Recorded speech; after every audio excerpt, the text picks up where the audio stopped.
Good morning students. आज हम circles chapter start करेंगे। देखिए, सबसे पहले इसमें जो टर्म्स यूज होनी है वो आप समझ लीजिए अच्छे तरीके से। वैसे तो आप छोटी क्लासेस में इसको कर चुके हैं, फिर भी हम एक बार इसको रिवाइज कर लेते हैं।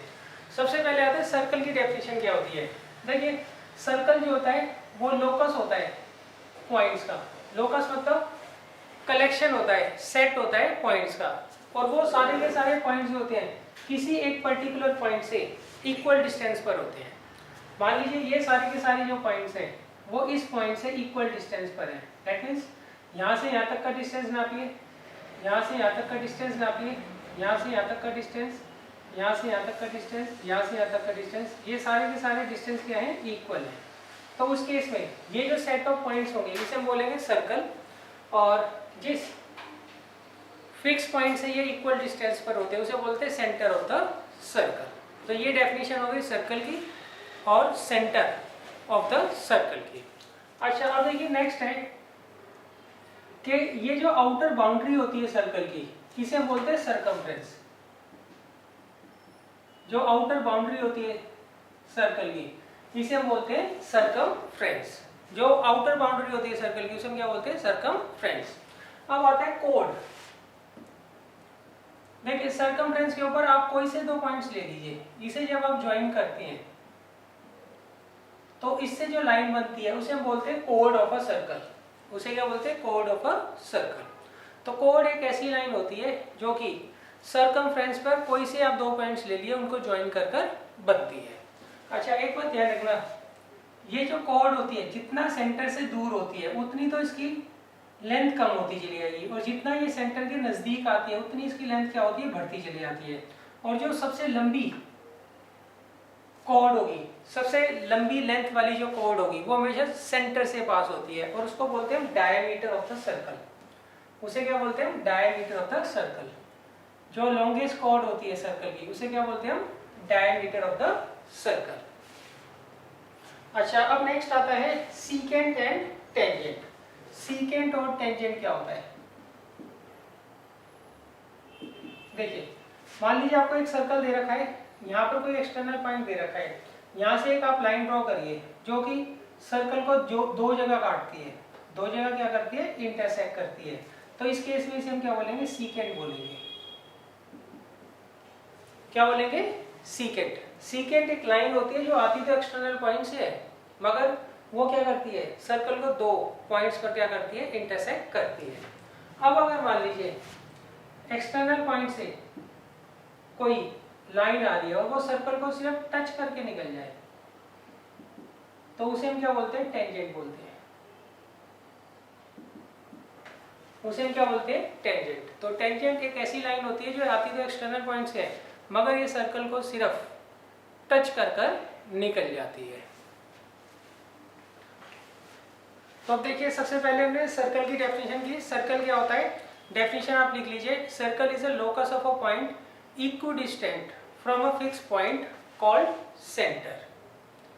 तो सर्कल क्या होता है, ये कलेक्शन होता है, लोकस होता है किसका, पॉइंट्स का, जो कि इक्विडिस्टेंट होता है फ्रॉम अ फिक्स पॉइंट। इस फिक्स पॉइंट को बोलते हैं हम सेंटर।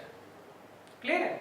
अच्छा, इसके बाद आता है सर्कमफ्रेंस। जो आउटर बाउंड्री होती है सर्कल की इसे हम क्या बोलते हैं, सर्कमफ्रेंस ऑफ द सर्कल। जो आउटर बाउंड्री होती है उसे हम बोलते हैं सर्कमफ्रेंस ऑफ द सर्कल। अच्छा, फिर आता है कोड। सर्कमफ्रेंस के ऊपर कहीं पर भी आप दो पॉइंट्स ले लीजिए और उनको अगर ज्वाइन करोगे तो ज्वाइन करने से जो लाइन बनती है उसे हम क्या बोलते हैं, कोड बोलते हैं सर्कल की।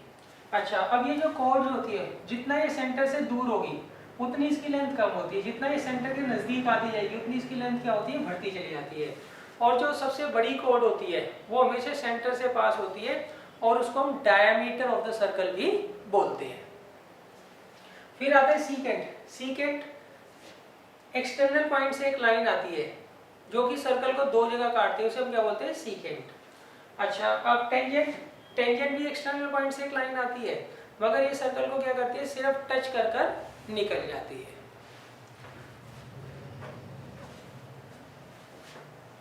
अब देखिए नेक्स्ट है आर्क।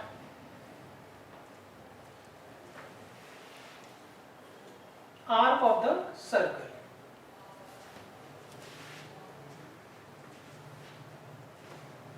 देखिए, मान लीजिए आपको ये सर्कल दे रखा है, इसके सरकमफ्रेंस के ऊपर कोई से 2 पॉइंट्स आप ले लीजिए, सही, सरकमफ्रेंस के ऊपर, और इसे आप इस तरीके से ज्वाइन करिए। हमें ऐसे सीधा ज्वाइन नहीं करना है, सरकमफ्रेंस के ऊपर हमें क्या करना है, इसको ज्वाइन करना है। तो ये कहलाएगी आर्क। आर्क क्या होता है, ये सरकमफ्रेंस का एक छोटा पार्ट होता है। सरकमफ्रेंस का क्या होता है, एक पार्ट होता है। Part of a circumference is known as arc. अच्छा, अब ये आर्क 3 तरीके की होती है।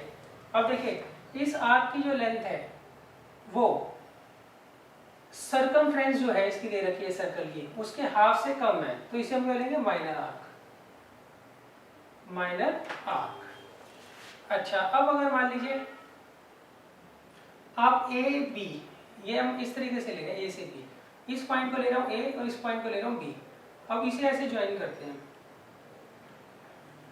क्लियर है? तो ये मेजर आर्क कहलाएगी। क्या कहलाएगी बच्चों, मेजर आर्क। इसमें क्या होता है, ये जो आर्क बनती है इसकी जो लेंथ होती है सरकमफ्रेंस ऑफ द सर्कल के हाफ से क्या होती है, ज्यादा होती है, हाफ से क्या होती है, ज्यादा होती है, तो इसे हम क्या बोलते हैं, मेजर आर्क। अच्छा, अब देखिए नेक्स्ट,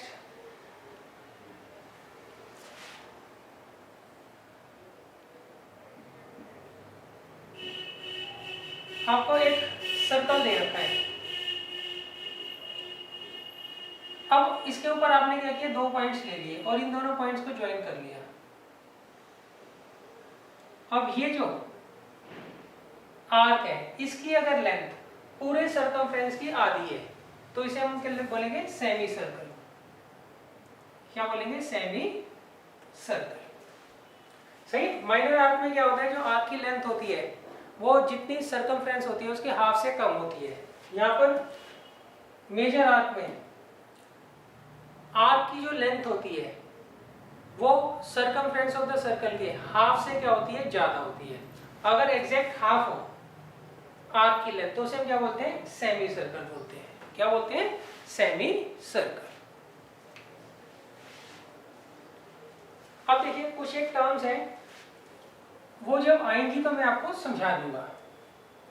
अब हम क्या करते हैं, थोड़ा बहुत चैप्टर के बारे में पढ़ लेते हैं। तो ये तो इंट्रोडक्शन था जो आप पहले प्रीवियस क्लासेस में ऑलरेडी पढ़ चुके हैं। अब देखिए, सबसे पहले आप कुछ रिलेशंस और थ्योरम्स वगैरह समझ लीजिए जो कि सर्कल्स में आपको यूज करनी है, और वो आप पहले ऑलरेडी कहीं ना कहीं पढ़ चुके हैं किसी क्लास में। तो सबसे पहले आता है रेडियस ऑफ द सर्कल, जो होता है वो हमेशा डायमीटर का क्या होता है, हाफ होता है। मान लीजिए आपको एक सर्कल दे रखा है, तो जो लॉन्गेस्ट कॉर्ड होती है वो हमेशा कहाँ से पास होती है, वो हमेशा सेंटर से पास होती है।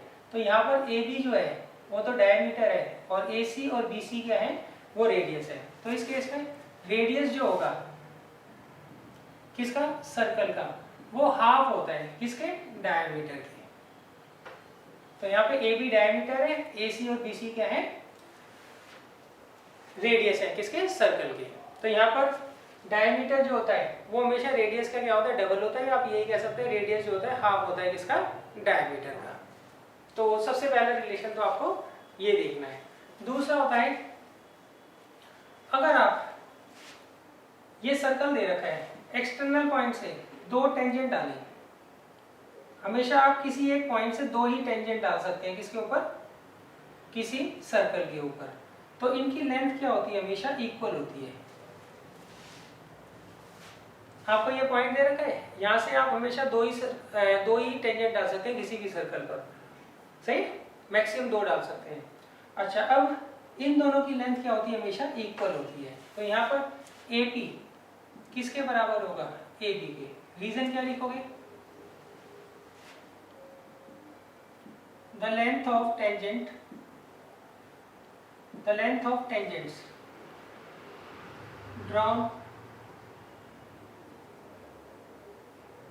from an external point to the circle are equal in length। अगर आप एक्सटर्नल पॉइंट से टेंजेंट ड्रॉ करते हैं तो उन टेंजेंट्स की लेंथ क्या होती है, हमेशा इक्वल होती है। अच्छा, अब देखिए थर्ड रिलेशन है कि अगर आप किसी एक्सटर्नल पॉइंट से टेंजेंट डाल रहे हैं, ये पी ए जो है वो टेंजेंट है, यहाँ पर ए जो है वो पॉइंट ऑफ कांटेक्ट है। अब आप क्या करिए, यहाँ पे एक रेडियस ड्रॉ कर लीजिए।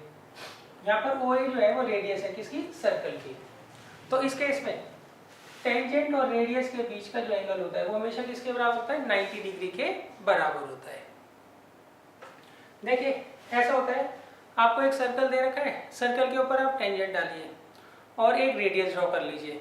सही, रेडियस आप कहाँ से ड्रॉ करोगे, सेंटर से, जहाँ पर पॉइंट ऑफ कांटेक्ट है उसे ज्वाइन कर आप रेडियस ड्रॉ करोगे। ऐसा नहीं है कि कहीं और बना लो रेडियस। क्लियर है, जो पॉइंट ऑफ कांटेक्ट है टेंजेंट का हो, सर्कल का हो, वहाँ से हम क्या करते हैं, सेंटर को ज्वाइन कर एक रेडियस बनाते हैं। तो इस केस में रेडियस और टेंजेंट के बीच का जो एंगल होता है वो हमेशा 90 डिग्री का होता है। तो इसका आप क्या लिखोगे, स्टेटमेंट क्या लिखोगे,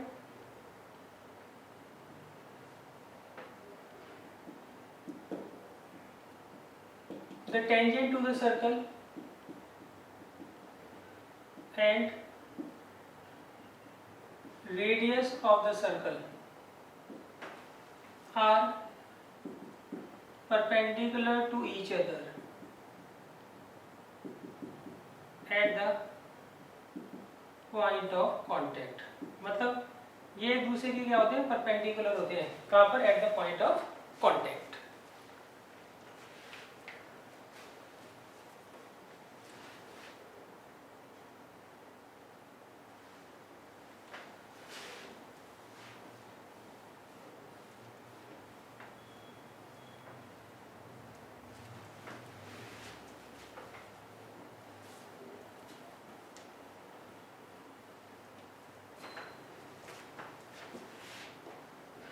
देखिए इसके बाद आता है,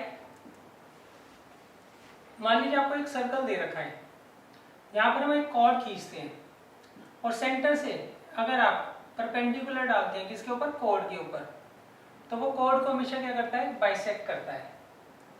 तो यहाँ पर इन्होंने कहा है कि ओडी जो है वो परपेंडिकुलर है एबी के, देन एडी किसके बराबर होगा, डीबी के। इसका रीजन क्या लिखेंगे,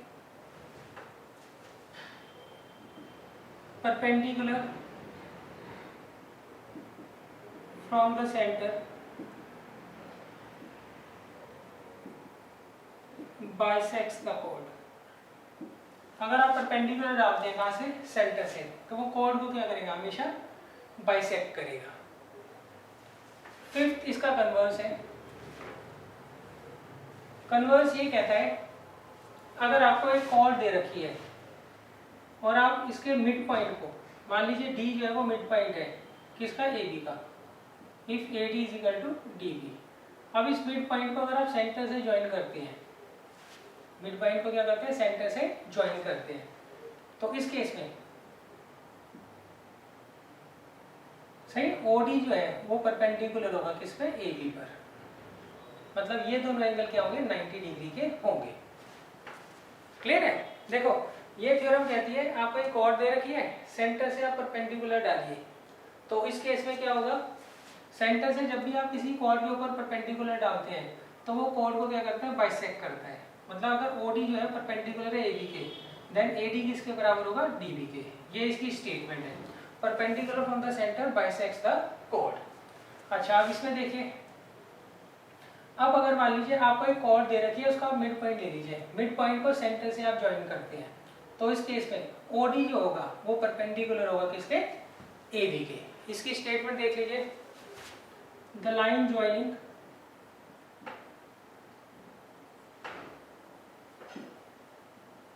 mid point of a chord to the center of the circle। सही, the line joining the midpoint of a chord to the center of the circle is perpendicular to the chord। तो वो जो line बनेगी वो क्या करेगी, इसके perpendicular होगी किसके, chord के।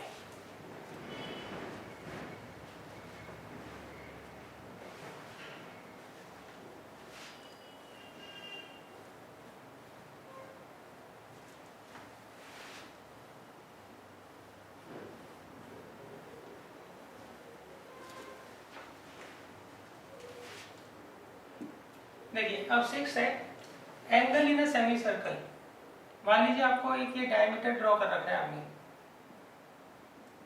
अब अगर मान लीजिए डायमीटर के एंड पॉइंट से आप सर्कमफ्रेंस के ऊपर कोई भी एंगल बनाते हैं तो वो हमेशा कितने का होगा, 90 डिग्री का होगा। हमेशा किसके बराबर होगा, 90 डिग्री का होगा। देखिए यहाँ पर ए भी डायमीटर है, तो ये ए पी बी जो आर्क है वो क्या बन रही है, सेमी सर्कल बन रही है। सही।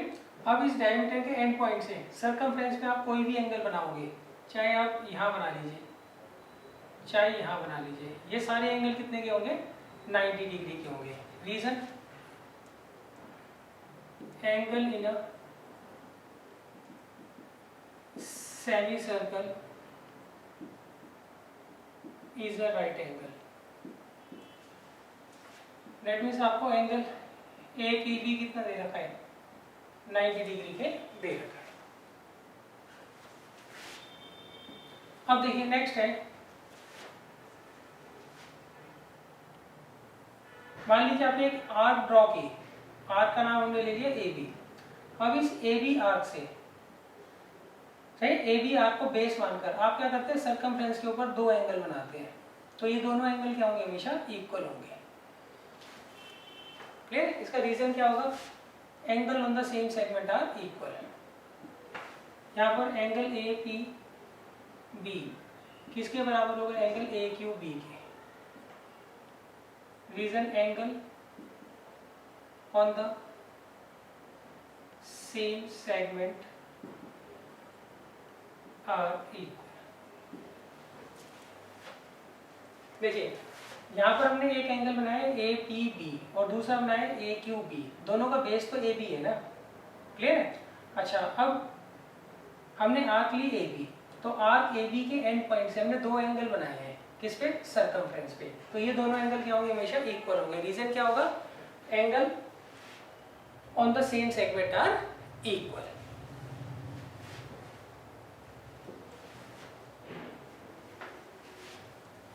अब देखिए नेक्स्ट है degree measure theorem. Degree measure theorem ये कहती है कि अगर आप मान लीजिए शायद 7 तक हो गए तो ये 8वां होगा। देखिए यहाँ पर हमने एक आर्क ले लिए, आर्क का नाम है ए बी।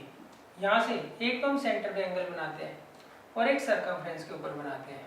तो इस केस में सेंटर वाला जो एंगल होता है वो हमेशा डबल होता है, किसके मुकाबले, सर्कमफ्रेंस पे जो एंगल बन रहा है उसके।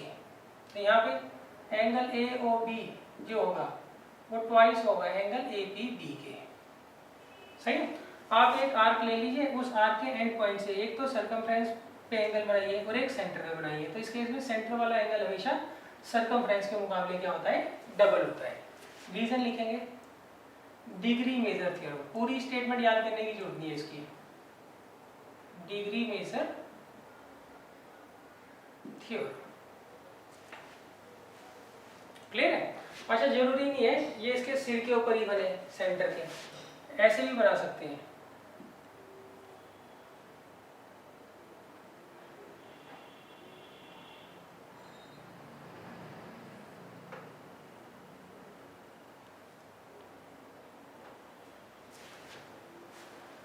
देखिए यहाँ पे एक तो सेंटर में बन रहा है और एक सर्कमफ्रेंस में बन रहा है। तो इस केस में भी ये वाला एंगल जो होगा डबल होगा, ये इसका आधा होगा। मान लीजिए ये 80 का है तो ये 40 का होगा। जरूरी नहीं है वो उसके जस्ट सिर के ऊपर ही बना हो। सही है। ऐसे साइड में भी बन सकता है। तो इन दोनों में क्या लगेगा कि अगर आप एक आर्क लेते हैं, उससे एक तो सेंटर पर एंगल बनाए और एक सर्कमफ्रेंस पे एंगल बनाए उसी आर्क से, कॉमन आर्क से, तो उस केस में सेंट्रल एंगल जो होता है वो हमेशा क्या होता है, डबल होता है। किसके, जो सर्कमफ्रेंस पे एंगल बनता है उसके।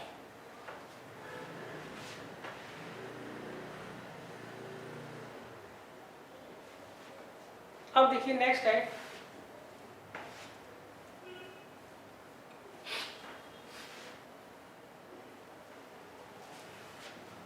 Ninth relation. ये थ्योरम्स चल रही है। अब देखिए ये कहता है कि मान लीजिए आपको एक साइक्लिक क्वाड्रिलेटरल दे रखा है। तो देखिए साइक्लिक क्वाड्रिलेटरल कौन सा क्वाड्रिलेटरल होता है, जिसके सारे के सारे वर्टिसेस सर्कल पर लाई करते हैं। तो इस केस में अपोजिट एंगल्स का जो सम होता है वो हमेशा क्या होता है, 180 डिग्री होता है। तो यहाँ पर angle A plus angle C 180 degree होगा।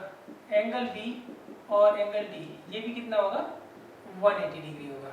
रीजन क्या लिखोगे, the sum of opposite angles of a cyclic quadrilateral is 180 degree. मतलब जो साइक्लिक क्वाड्रिलेटरल होता है उसके अपोजिट एंगल का सम क्या होता है, हमेशा 180 डिग्री होता है। दैट मींस एंगल ए और एंगल सी का सम 180 होगा, एंगल बी और एंगल डी का सम क्या होगा 180 डिग्री होगा।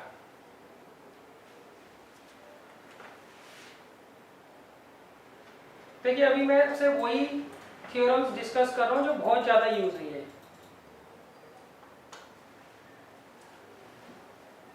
कुछ थ्योरम्स ऐसी भी हैं जो मैं भी आपसे डिस्कस नहीं कर रहा हूँ क्योंकि वो बहुत ज़्यादा यूज़ नहीं हुई है। जब उसका क्वेश्चन आएगा तो मैं उसको अच्छे तरीके से समझाकर आपको क्वेश्चन करवा दूंगा।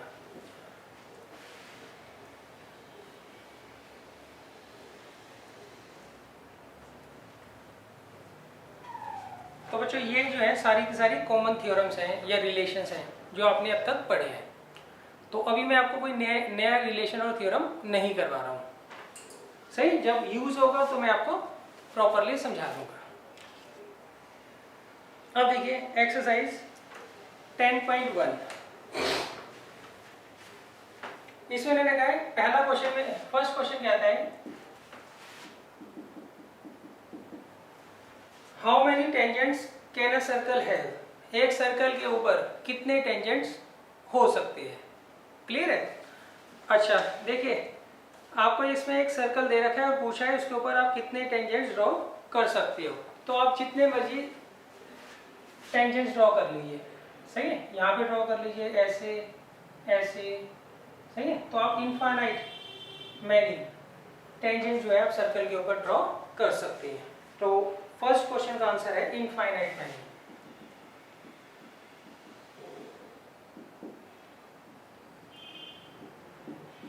अब देखिए सेकंड का जो फर्स्ट पार्ट है इसमें मैंने कहा है a tangent to a circle intersect it in. देखिए इन्होंने कहा है आपको एक टेंजेंट दे रखा है, वो सर्कल को कितने पॉइंट्स पे काटता है। पहली बात वो सर्कल को काटता नहीं है, सही है। अच्छा मगर फिर इन्होंने कह रखा है कट बोल रखा है, इंटरसेक्ट बोल रखा है, सही। तो हम क्या लिखेंगे, सिर्फ 1 पॉइंट लिखेंगे, इंटरसेक्ट एट 1 पॉइंट। क्लियर है। तो वो क्या करेगा, केवल एक ही पॉइंट पर क्या करेगा, इंटरसेक्ट करेगा। वैसे टच जो है वो प्रॉपर वर्ड है, इंटरसेक्ट या कट जो है वो प्रॉपर वर्ड नहीं है। अब इन्होंने सेकंड पार्ट में कहा है a line intersecting a circle in 2 points. मान लीजिए आपको एक लाइन दे रखी है, वो सर्कल को क्या करती है, 2 जगह काटती है। ये लाइन है, लाइन का नाम है PAB। ये सर्कल को 2 जगह काटती है, कहाँ कहाँ काट रही है, A पर और B पर। तो इस केस में हम इसे क्या बोलते हैं, सीकेंट बोलते हैं। क्या बोलते हैं बच्चों, सीकेंट। अब देखिए थर्ड पार्ट में इन्होंने क्या कहा है, a circle can have that much parallel tangents at most. देखिए इन्होंने कहा है आपको एक सर्कल दे रखा है, उसके ऊपर हमें पैरेलल टेंजेंट्स खींचने हैं। तो कितने पैरेलल टेंजेंट्स आप खींच सकते हो। मान लीजिए सर्कल है, इस पर आप एक ऊपर और एक नीचे ऐसे 2 ही पैरेलल टेंजेंट्स खींच सकते हो। चाहे ऐसे खींच लीजिए, सही है, चाहे आप थोड़ा ऐसे टेढ़ा करके खींच लीजिए, सही, चाहे थोड़ा ऐसे टेढ़ा करके, तो जैसे मर्जी खींच लीजिए। आप 2 से ज्यादा पैरेलल टेंजेंट्स नहीं खींच सकते हैं। यहाँ के लिखेंगे हम 2। अब देखिए फोर्थ क्वेश्चन में इन्होंने क्या है, the common point of a tangent to a circle and the circle is called. देखिए इसमें इन्होंने कहा है आपको एक सर्कल दे रखा है, उसके ऊपर हमने टेंजेंट डाला। अब टेंजेंट और सर्कल का जो कॉमन पॉइंट होता है उसे हम क्या बोलते हैं, पॉइंट ऑफ कांटेक्ट। उसे क्या बोलते हैं, पॉइंट ऑफ कांटेक्ट। क्लियर है। यहाँ पर P जो है वो पॉइंट ऑफ कांटेक्ट है, किसका, सर्कल का और टेंजेंट का।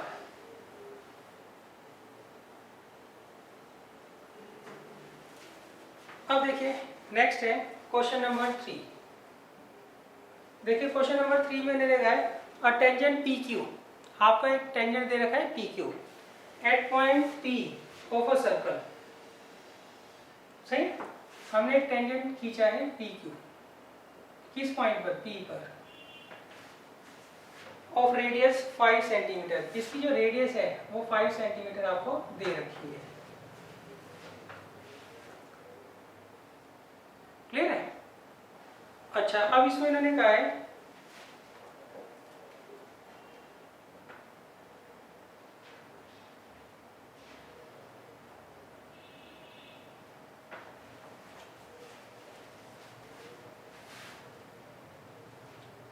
5 सेंटीमीटर की रेडियस दे रखी, meets a line through the centre O at Q so that OQ is equal to 12 centimetre. यहाँ पर जो आपको OQ दे रखा है, O जो है वो सेंटर है, OQ जो है वो 12 सेंटीमीटर आपको दे रखा है।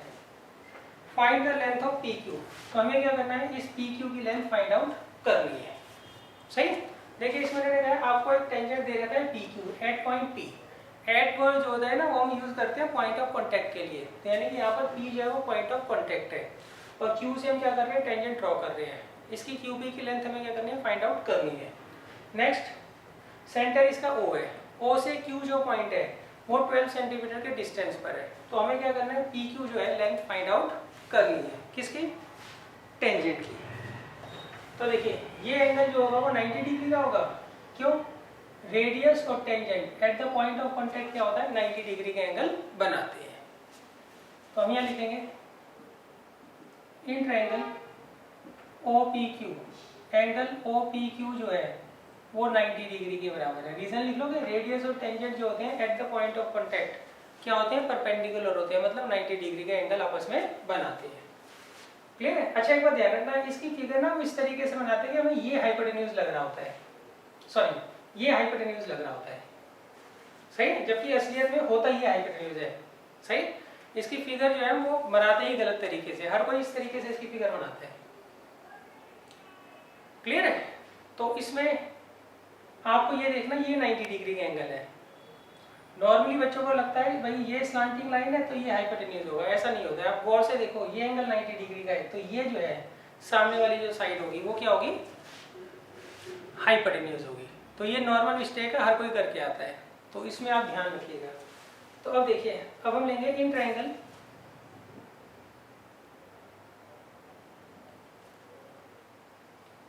ये तो लिखा ही हुआ है, देखिए इन ट्रायंगल OPQ, यहाँ पे ये एंगल 90 डिग्री का है, तो OQ स्क्वायर किसके बराबर आएगा, OP square plus PQ square के, पाइथागोरस थ्योरम।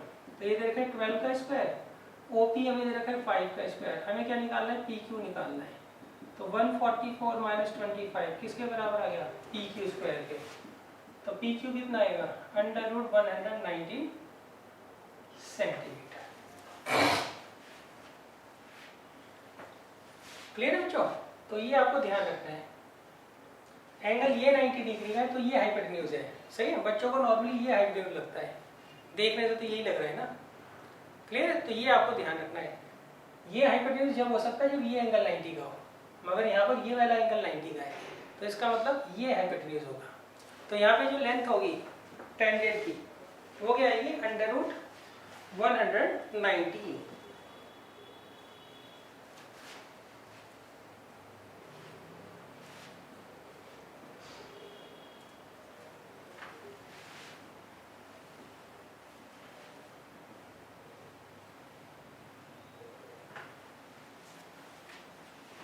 अब देखिए इसके बाद है क्वेश्चन नंबर 4। इसमें मैंने कहा है draw a circle and 2 lines parallel to a given line such that one is tangent and the other a secant to the circle। देखिए इसमें मैंने कहा आपको एक सर्कल बनाना है, तो पहले हम क्या करते हैं, यहाँ पे सर्कल बना लेते हैं। अब एंड 2 लाइंस, और 2 लाइंस यहाँ पर बनानी है और दोनों लाइंस आपस में पैरेलल होनी चाहिए, सही, to a given line such that one is a tangent and other is a secant to the circle।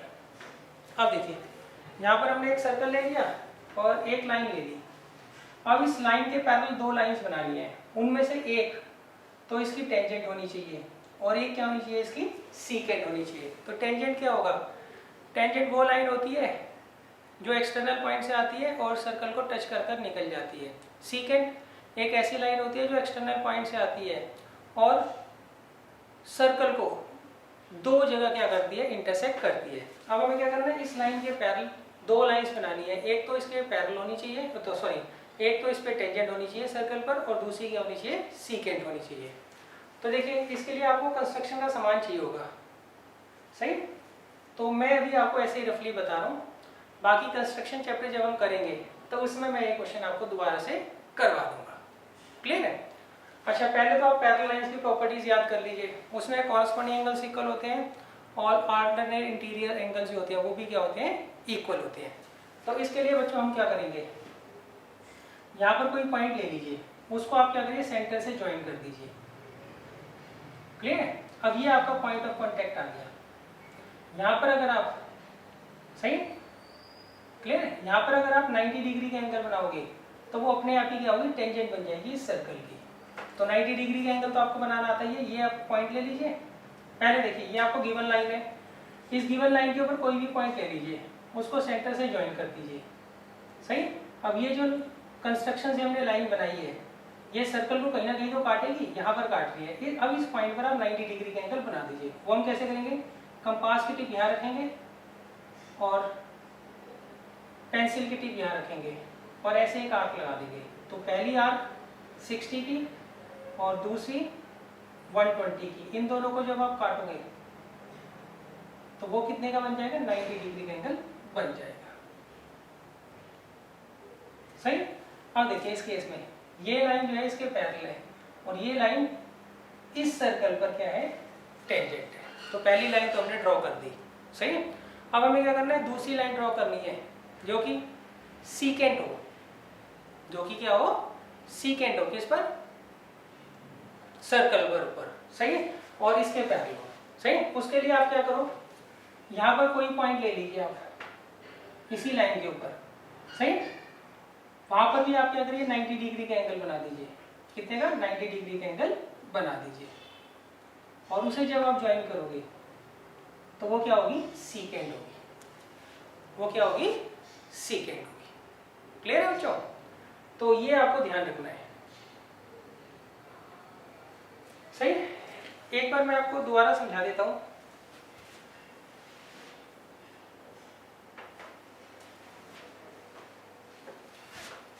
हम पहले एक सर्कल बना लेंगे और यहाँ पर एक लाइन खींच देंगे, सही। लाइन बिल्कुल इसके पैरेलल खींचना सर्कल के। क्लियर है बच्चों? अब देखिए यहाँ से आप क्या करिए, ज्वाइन कर लीजिए किसको, सेंटर को। क्लियर है बच्चों? अच्छा, ये एंगल 90 डिग्री का होना चाहिए, आप इस तरीके से करना। अच्छा, अब देखिए हम क्या करेंगे, ये पॉइंट ऑफ इंटरसेक्शन है कंस्ट्रक्शन वाली लाइन और सर्कल का। अब हम क्या करेंगे, यहाँ पे 90 डिग्री का एंगल बना देंगे। तो ये आपकी टेंजेंट बन गई, टेंजेंट है सर्कल की और इसके पैरेलल है। क्यों, ये एंगल 90 का है तो ये भी एंगल 90 का है। तो इस केस में जब कॉरस्पॉन्डिंग एंगल्स इक्वल है तो लाइंस क्या होगी, पैरेलल होगी। और ये एंगल 90 का है तो इस केस में रेडियस और टेंजेंट के बीच में 90 डिग्री का एंगल बनता ही है। अच्छा, अब आप क्या करिए, थोड़ी हाइट ऊपर एक और 90 डिग्री का एंगल बना दीजिए। क्लियर है? तो ये लाइन जो होगी वो ऐसे सीकेंट काम करेगी किस पे, इस सर्कल के लिए। तो ये सीकेंट हो गई और ये टेंजेंट हो गई इस सर्कल पर और ये दोनों लाइन इसके पैरेलल हो गई। क्लियर है? पहली बार शायद मैं ये बताना भूल गया था, ये एंगल 90 डिग्री का लेना है आपको। क्लियर है? अब ट्राई करना, नहीं तो कंस्ट्रक्शन चैप्टर में आपको बता दूंगा किस तरीके से हम बनाएंगे एंगल।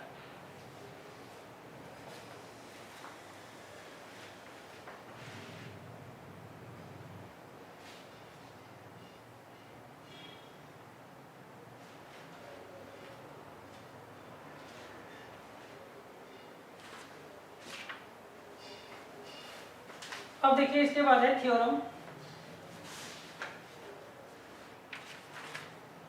थ्योरम 10.2।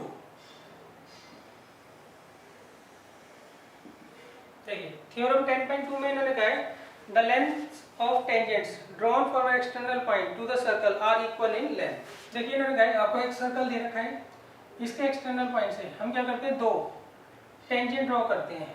तो हमें प्रूव करना है इन दोनों टेंजेंट्स की लेंथ क्या होगी, इक्वल होगी।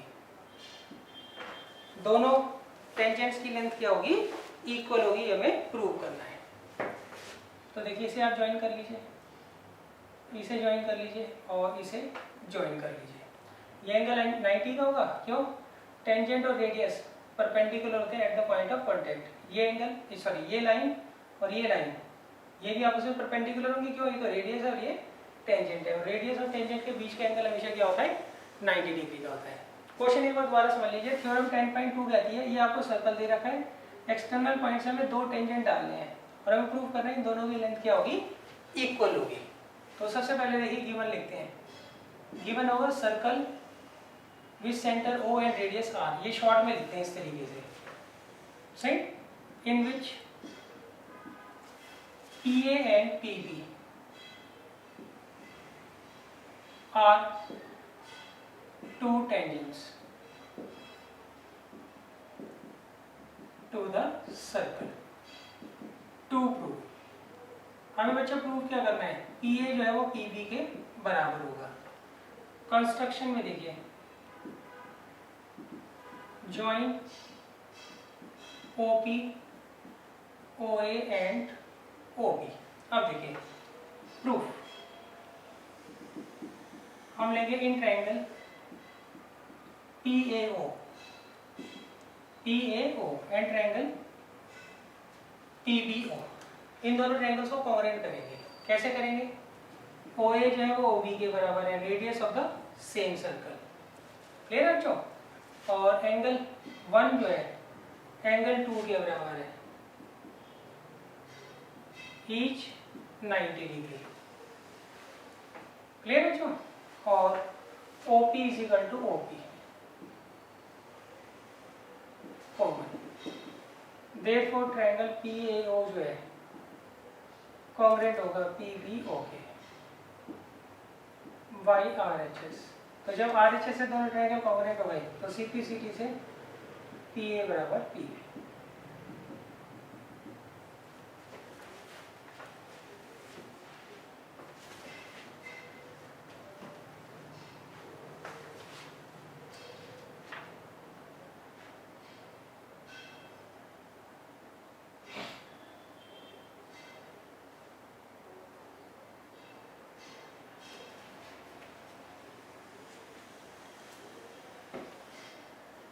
अब देखिए इसके बाद है थ्योरम 10.1।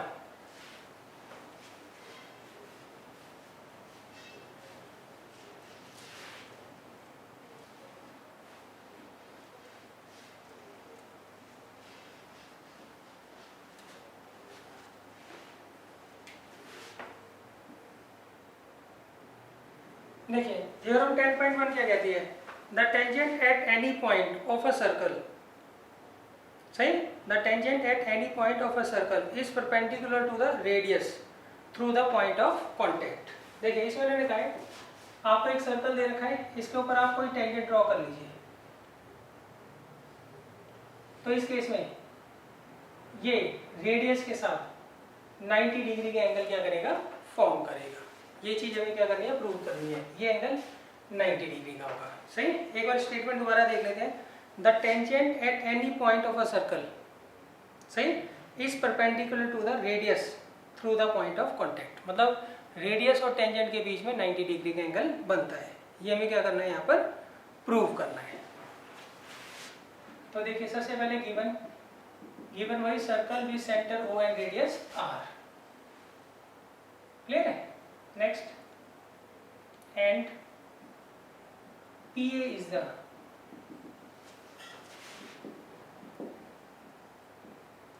टेंजेंट टू द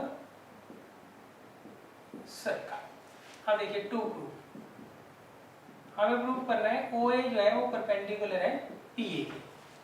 हमें प्रूव करना है OA जो है परपेंडिकुलर है किसके, PA के।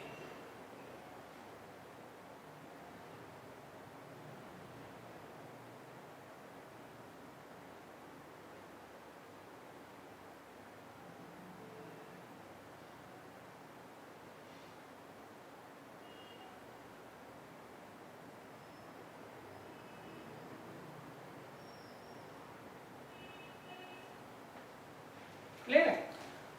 बच्चों, इसको हम ना कॉन्ट्राडिक्शन मेथड से करेंगे। तो कॉन्ट्राडिक्शन मेथड में क्या करते हैं, कंस्ट्रक्शन करते हैं। सबसे पहले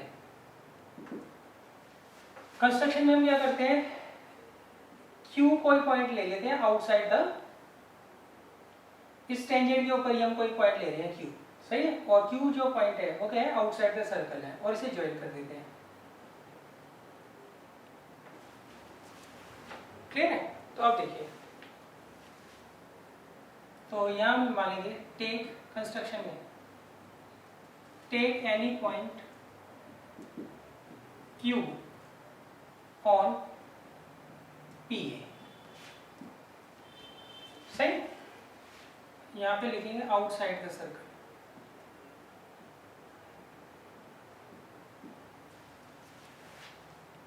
क्लियर है? अच्छा, अब देखिए प्रूफ। प्रूफ थोड़ा बच्चा इसका ट्रिकी है, तो आप समझ लेना। देखिए, इसमें OQ जो है, OQ की जो लेंथ होगी वो क्या होगी, छोटी होगी, किससे, OA से। क्लियर है? तो यहाँ लिखेंगे here OQ is greater than OA। उसका रीजन क्या है, उसका रीजन ये है कि यहाँ पर Q जो है पॉइंट वो सर्कल के बाहर है, और A जो है वो किसके ऊपर है, सर्कल के ऊपर है। तो अगर आप सेंटर से किसी पॉइंट को ज्वाइन करते हो, वो अगर सर्कल के ऊपर है, तो उसकी लेंथ हमेशा क्या होती है, छोटी होती है। किसके मुकाबले, अगर कोई पॉइंट आप लेते हो सर्कल के बाहर और उसको किससे ज्वाइन करते हो, सेंटर से ज्वाइन करते हो। क्लियर है? देखिए, Q जो पॉइंट है वो बाहर है सर्कल के, तो जब आप इसको सेंटर से ज्वाइन करोगे तो ये जो डिस्टेंस होगा वो हमेशा रेडियस से क्या होगा, बड़ा होगा।